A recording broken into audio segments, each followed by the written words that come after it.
Հին հույները սոսկում էին այս աստվածուհուց, որին օժտել էին որքան հիասքանչ արտաքինով, նույնքան եւ արունարբու էությամբ։ Նա վրեժխնդրության հովանավորն էր եւ հանցանած անողոք հատուցման մարմնացումը, որի ողակալ սրից ոչ մի մեղսագործ փրկություն չուներ։ Նա գիշեր աստվածուհու դուստրն էր եւ նրա անունն էր Նեմեսիս։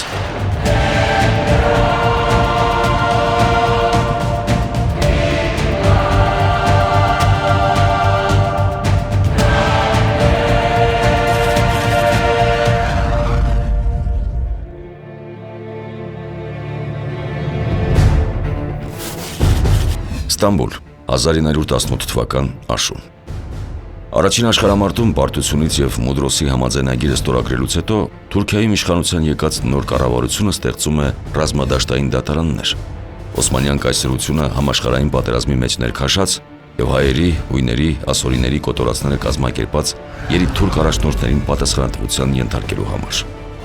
Արդյունքում Իթիհադ վեթերակի այն է միասնություն եւ առաջընթաց կուսակցության 11 անվանի անդամ դատապարտվում են մահապատժի կախաղանի միջոցով։ 120 հոգու հանդեպ պատժամիջոց է ընտրվում աքսորը։ 77 հոգի կալանքը կրելու է արտաքսվում Մալթա կղզի։ Սակայն դատապարտված հանցագործներից շատերը արդեն հասցրել էին փախչել Թուրքիայից։ Իսկ մնացածներին մի քանի ամիս անց բրիտանացիները փոխանակեցին Մուստաֆա Քեմալի կողմից գերեվարված բրիտանացի զինվորականների հետ։ Ըստ էության ոչ ոք դատապարտված հանցագործներից այդպես էլ իր արժանի պատիժը չկրեց։ Այդպիսով պարզվեց, որ Ստամբուլյան դատավարությունների նախաձեռնությունը ընդամենը քաղաքական հնարք էր, որ սին ու դատարկ թողեց դահիճների արժանի հատուցման հայության սպասումները։ Արդարություն թախանձող, բայց ձեռնունայն մնացած հայության համար քաղաքակիրթ աշխարհը չթողեց այլ ընտրություն, քան դիմել այրոնռուշ դիցուհու հովանավորությանը։ Երևան, 1919 թվական աշուն։ Հայաստանի անկախ հանրապետության մայրաքաղաքում ընթացավ հայ հեղափոխական դաշնակցության 9-րդ ընդհանուր համաժողովը, որի ընթացքում այլոց թվում գաղտնի քննարկվեց հայոց մեծ եղեռնը կազմակերպած եւ իրագործած դահիճներին պատասխանատվության կանչելու հարցը։ Համաժողովի անդամների քննարկմանը առաջադրվեց 650 իթիհատականների անուններից բաղկացած ցանկը, որը կրճատվեց եւ մնաց 41 երիտթուրք գործիչների անուն, իբրև առաջնային ու անհետաձգելի պատժի ենթակա անձանց։ Հոյդա 9-րդ համաժողովի կենտրոնական խորհուրդը այդ 41 հոգու նկատմամբ միաձայն կայացրեց դատավճիռ, հայտնաբերել աշխարհի ցանկացած կետում եւ ոչնչացնել։ Ծրագրի համար, որ հին հույների վրեժխնդրության աստվածուհու պատվին կնքվեց Նեմեսիս անունով, ընտրվեցին ղեկավար մարմիններ։ Գլխավոր պատասխանատու նշանակվեց Արմեն Գարոն, նույն ինքը Գարեգին Փաստերմաջյանը։ Շահան Նաթալին եւ Գրիգոր Մերջանովը ստանձնեցին օպերատիվ ղեկավարման եւ նյութական ապահովման պատասխանատվությունը։ Շահան Սատչակլյանը իր ձեռքը վերցրեց ծրագիրը ֆինանսավորող հատուկ գաղտնի հիմնադրամի ղեկավարումը։ Հրաչ Փափազյանը հանձնարարավ ապահովել անհրաժեշտ տեղեկատվության ներհոսքը եւ փնտրվող ոչրագործների որջերի հայտնաբերման գործը։ Նեմեսիսի կենտրոնական ղեկավարությանը թույլատրվեց ծայրահեղ անհրաժեշտության դեպքում ապավինել Հայաստանի Հանրապետության հատուկ ծառայությունների եւ դիվանագիտական կառույցների օժանդակությանը։ Այդպիսով 1919 թվականի տարեվերջին երիտթուրք դահիճների որսի մեկնարկը տրված էր։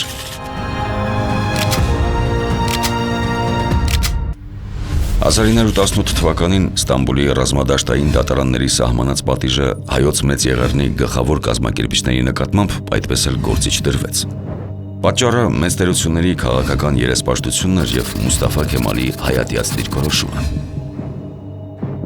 Արդարություն թախանձող, բայց ձեռնունայն մնացած հայությանը քաղաքակիրթ աշխարհը չթողեց այլ ելք, քան դիմել այրոնռուշ դիցուհու հովանավորությանը։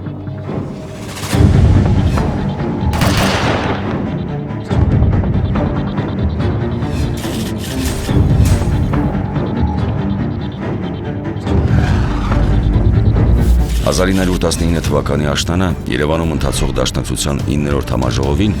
գաղտնի վճիռ կայացվեց ոչնչացնել 1915 թվականի հայոց մեծ եղեռնի գլխավոր կազմակերպիչներին։ Ծրագիրը հին հույների վրիժառության աստվածուհու պատվին ստացավ Նեմեսիս անունը։ Նեմեսիս ծրագրով ոչնչացման ենթակա համար 1 թեկնածու ընտրվեց Թալիաթ Փաշան։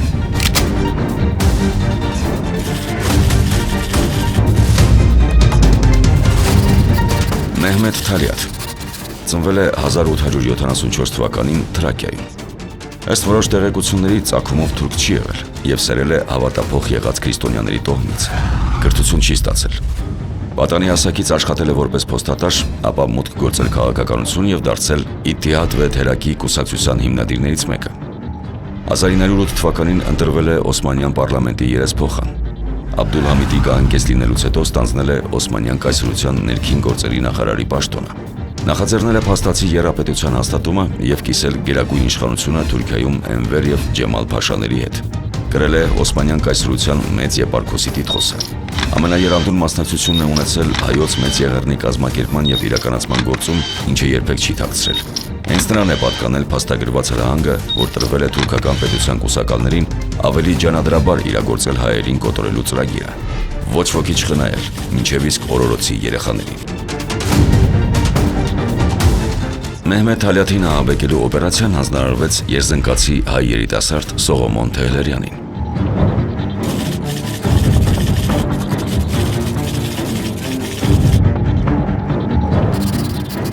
Սողոմոն Խաչատուրի Թեհլերյան ծնվել է 1896 թվականին Բագարեջ գյուղում Երզնկայի մոտ։ Սերել է հայ քրիստոնյա բողոքականների տոհմից։ Նախնական կրթությունը ստացել է Երզնկայում, ապա ուսումը շարունակելու նպատակով մեկնել է Եվրոպա։ Առաջին աշխարհամարտի ժամանակ վերադարձել է հայրենիք եւ կամավորագրվել Անդրանիկ Օզանյանի գնդին։ Հայոց մեծ եղեռնի օրերին կորցրել է գրեթե ողջ ընտանիքն ու տոհմը, ներառյալ մորը, եղբայրներին եւ քույրերին։ Նախքան Թալյաթի մահապատիժն իրագործելը ստանձնել է հայ մատնիչ Ստամբուլի Բեշիկթաշ թաղամասի ոստիկանության աշխատակից Արություն Մկրտչյանի ոչնչացման օպերացիա,